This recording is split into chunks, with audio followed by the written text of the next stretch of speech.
How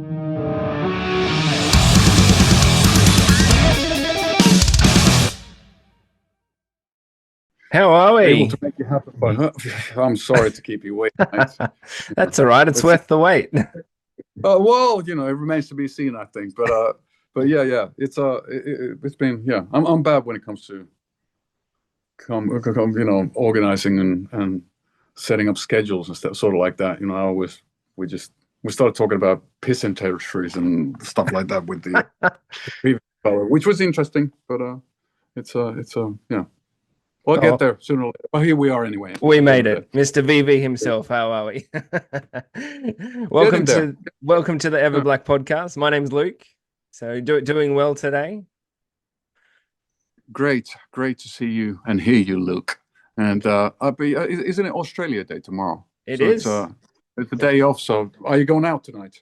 Not tonight. No, I do photography for the podcast here. So tomorrow night I have a gig. So I'm going to be laying off the sauce a little bit.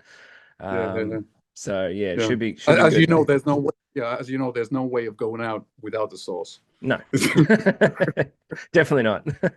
And whereabouts? I'm in Helsinki. I'm back home. Oh, you're back home at the moment? Yeah, we're in like winter wonderland. It's been like -20, and I've heard there's plus it was like 40 there yesterday in some areas in Sydney, I think, and so it's quite the difference. I can't wait to fly over. It's about 7 weeks to go, or so forth, and to get a little bit of sunshine amongst all this gloominess. Yeah, that's it. So coming back down under March, you must be excited. It's fantastic. I think it's been a decade since we've been there. The last time with my previous band, Him, we did the Soundwave back then. So some couple of the side shows. So it's been a long time coming, and I'm super happy that I was able to, convince the booking agents that we really need to fly over. World tour doesn't feel like a world tour if you're not playing Australia. That's right. Yeah, indeed. No, it's awesome. Well, it's going to be good to have you back. The tour's obviously doing quite a few shows. What can we expect from the show without not giving too much away? Plenty music from Neon Noir, I'm sure. It's been, I know that there's quite a few people who possibly know me from the previous band, Him. I know those tracks. So I didn't want to be so self-centered and egocentric that I would think that people just know the new stuff. And that's one of the reasons why we wanted to make the set a combo of both. It's 50-50. It's like zigzagging between the past and the present. And it works great that way because the Neon Noir stuff, musically and vibe-wise, is not too far off from the Him stuff anyway. I wrote most of the Him songs and I sang all of them. So for obvious reasons, there are similarities. And musically speaking, it works really nice in tandem, the old and the new. So it'll be the hour and a half of some good sort of like semi-gloomy golden nostalgia. oldies. Nostalgia indeed. Yeah. I'm sure it'll be great. I'm just super happy. We've played already about 120 gigs last year. Wow. So where the machine has been oiled, and we're doing great. The band's great, and it's also nice to play with two guitar players because there's a chance to do stuff with the old Him songs we weren't able to do live before with Him because we only had one guitar player. So now we're able to. Now we're able to sort of arrange some of the songs to sound closer to the Him albums than they ever did live with Him. So that's nice, and it keeps it fresh for me too, as opposed to doing the same old. Yeah, definitely, and sort of that's the main difference. There's not really much difference comparing touring now to what it was like back then with Him.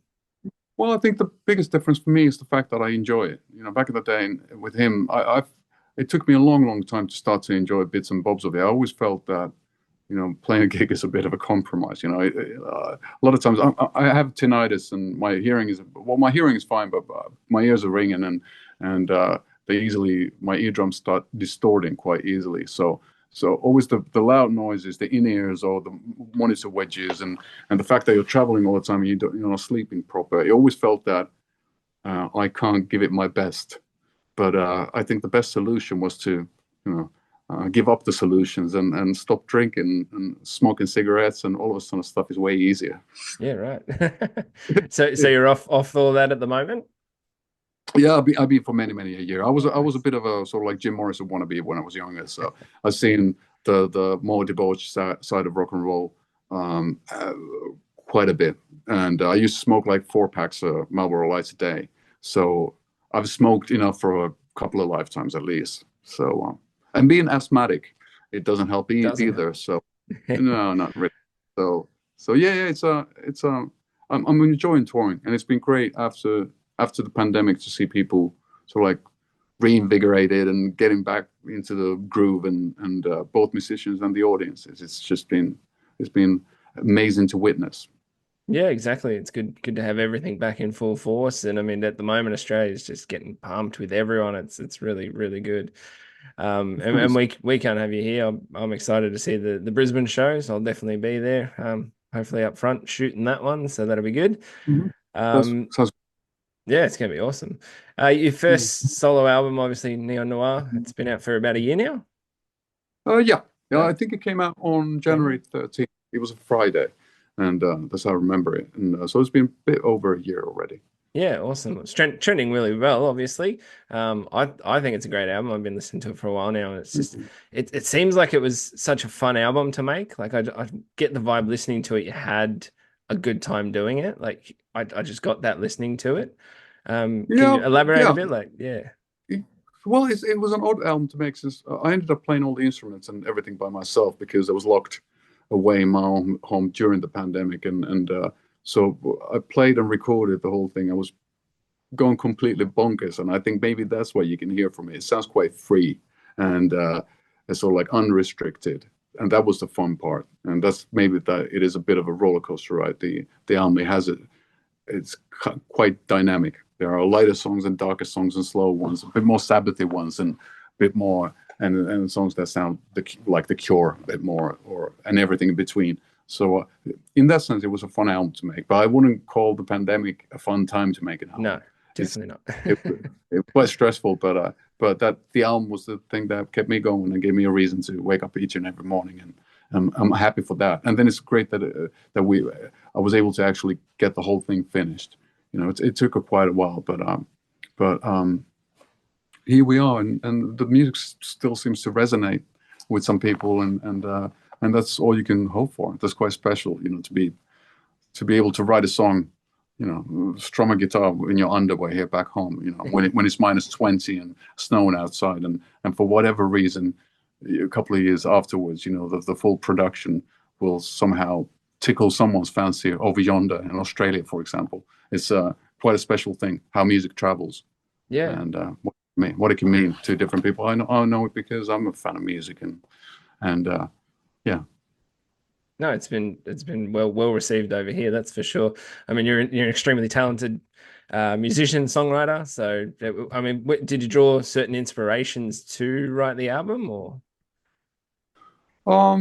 It was more about maybe trying to at least musically figure out who I was, because after him disbanded in 2017, I really wasn't sure, because I'd only been in the band, so I never really knew how it would be to have a life without a band, and also that if I'd still have it in me to write a song or write 2 songs or to sing or anything like that. It was I felt like I was on a thin ice, and it took me a while to get my bearings, and to find not to find inspiration, but maybe to have find the self-confidence to say to myself that you should at least work on it. You don't have to release it, which is important. A lot of times, at least in my case, I tend to procrastinate. I tend to think about things, and then all of a sudden I realize that a year has gone, and I've just been on this continuous loop.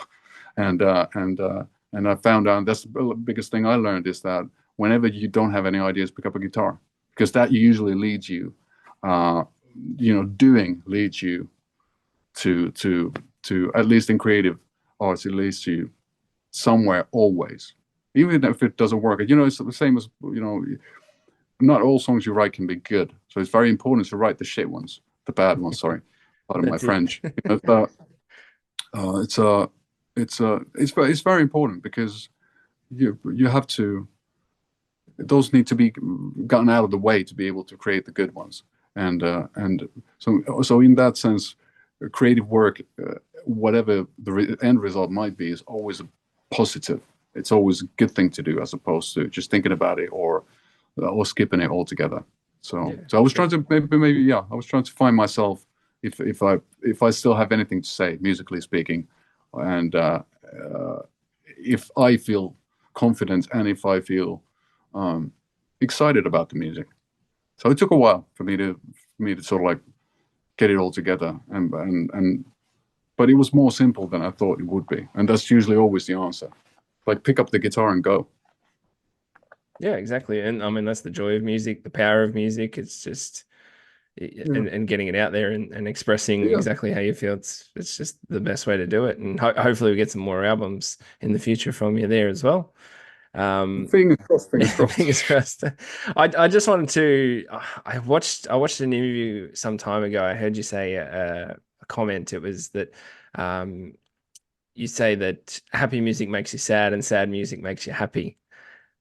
Any chance of elaborating on that? Well, I'm a sort of like I'm a sucker for drama, and I like emotional music. And to me, best music has always been wistful, melancholy, heartfelt, sort of broken-hearted tales of misspent youth and love gone wrong. So that's the stuff that really feels like something, and it feels a lot of times feels powerful and very cathartic. While at it, I grew up with Black Sabbath, and to me, a lot of times the happy-go-lucky sort of let's eat our ice cream and make a lot of money sort of pop music, it just doesn't do anything for me. That's not a world I'm interested in any sort of form or fashion. It just isn't. So that's the McDonald's of music. There's nothing wrong with having McDonald's, but it's not something, it's not a macaron you can do every day. I like the analogy. I do. It's perfect. I mean, for you as well, like how does it make you feel on a personal level that your music is connected with so many people, that even they've gone and branded the symbol on them to represent and show their love for you? The Heartagram, like, did you think it'd be that big when you No. I was hoping, I've always been, I grew up also, I'm sure my age, growing up listening to Led Zeppelin. They had the sort of like occult symbols they were using, and then the 80s metal, like Iron Maiden with their Eddie, and all that stuff is such an important part, the iconography of metal and rock music, and the visuals were always such an important part of the whole thing. It's not just about the song, it's about the world you create. It's like J.R.R. Tolkien sort of thing, and I always wanted to be an orc. So I was sort of designing a bit around that, and it was on the day I turned 20. I think I was just noodling around, and I came up with the idea of the heart coming together with a pentagram. And for me, it made perfect sense because it was the yin and yang I love in music and in life in general, and it just made all the sense to me in the world. Afterwards, the way it's traveled has been wild. It's nowadays some hip hop artists are using it in the States, and because it went from him to Bam Margera for a while in the States and through the skater community there, and then it found its way through so many different niches and little sort of collectives. It's been quite wild, all in all. Same with music. It's something that I can still never fathom really how because it's funny, because I know as a fan, I know how much a song can mean, and it's just funny that it feels very surreal for me to think that somebody might feel the same about a song I wrote. I always feel a bit of like an outsider and a bit of a voyeur. So it's very David Lynchian experience. The whole thing. It feels very unreal. But I guess that's the cool thing about it, because it's not very premeditated, and it's not like a conscious business decision or so forth. It's just happened very organically throughout the years, and And I guess that makes it very special, not only to me, but for some people as well. Yeah, definitely. I mean, you're an original, and being an original doesn't come easy, and you and your style has certainly paid off. So it's amazing. Well, it is, yeah, it is wild and wonderful, and I'm glad that glad to have lived this life so far. Yeah, it's good to hear. And for you, when did you start getting into music, or know that that's exactly what you wanted to do? Was it quite young, or? Yeah, my parents are not musical, but they will listen to quite a bit of music. But I think I was 8 or 9. I started playing electric bass, and that was most likely because I was the first band I ever got into was Kiss, and I thought that Gene Simmons was the coolest with his sort of like monstrous personality and with the Yep. blood and the and all that stuff. And I really got into that, and later on, fell in love with Iron Maiden and Steve Harris and his playing, and so music has been there at a very early on. I also played drums in some local punk bands and stuff when I was younger, and I was sort of a bass player for hire for some local indie acts when I was about 14 or 15. Remember, my first wage was 3 pints of beer and 30 marks, which would be like $20. So I started quite early, and it's always been there. I think that music sort of feels like the filter between me and the world. It's like or like a safety blanket. It feels that I'm lost or at loss when music is not there. It's like a crutch, and it's a constant companion, and it's such a big part of my life. I don't know I can't even start to imagine a life without it all. So it's been there from a very early age, and bit by bit I found my way in the sort of racket I'm doing now. But it took a sweet while, as it usually does. Yeah, no, definitely. I mean, it's a way of life, and like I definitely couldn't do without it. That's for sure. So a lot of people would feel the same. Definitely.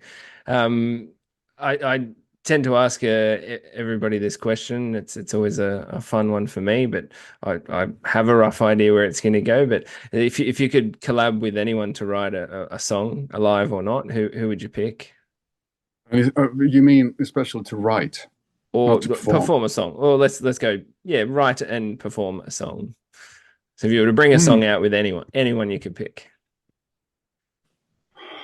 Oh my, oh my, oh my. A lot of times I think it's very important, the distance between an artist. So if I really, really love an artist, it doesn't mean that I ever want to see them or meet them or shake hands with them, because that would destroy some of the magic. It's um but if there would be, let's say if I could be a part of a duet with Debbie Harry, that'd be amazing. Yeah, yeah. She's one of those like larger than life characters with her voice really speaks to me. It really makes something resonate in my body and in my mind that not a lot of people do. So writing wise, it's I don't really like, let's say, it'd be great to be a fly on the wall when Tony Iommi is writing his riffs, but I wouldn't want him to know that I was there. Maybe swatting me away or something. But it's more about, once again, maybe the outsider look, from the outside into the inside, Yeah. as opposed to actually. I'm also, songwriting wise, I've always been very egocentric, and I think that I know what's best. So collaboration is quite hard. Sitting down with somebody and trying to really get into the same mood and trying to say the same thing but with different words, and bring to hopefully, and at their best, a distinctive personalities together. So but that's a new thing probably for the future, or hopefully, or maybe one day. It's an experience I can go through. But it'd be interesting to go with some of the little grand dames of pop music. Annie Lennox, she's great. Yep. And the important thing is always to work with people who are better than you. So that's really important. And yeah, just kind of push you that bit further. Oh yeah, have a percussive jam with Lars. That'd be great. And there's a lot of great musicians. There's a lot of great talent, but a lot of times I put people on pedestal. People I really enjoy, and I really don't want them to be anywhere else. I do understand that they're people too, but it's yeah. they're working their way in my imagination. Yeah, it's been So good. yeah. Awesome. Well, again, thanks for joining us today. I mean, it's Thank been you. a pleasure talking to you. We're the Thank you very much. Everblack Podcast again. It's been amazing having you. We'll have all the links to the tour coming up in March. We really hope And to hope see you there. I hope to see you at the gig and bring your camera with you. I'll be there at the front. You can just give us a little wave or something, and let's do that. Yeah. I'll make I'm it happy special. Well, we could do the Johnny Cash, flipping off. Perfect. That's always I do classic. enjoy that. But, So that makes for a good yeah. photo. So it's not personal. Not at all. Not at all. I get it from other people, but I know it's not personal. Indeed. Amazing. Thank you so much. Thank you so much for your time. Yeah, Till next we'd time. love having you. We'll talk to you again soon. Catch you in a week. Cheers, mate. Bye. See you, mate. Bye. Bye.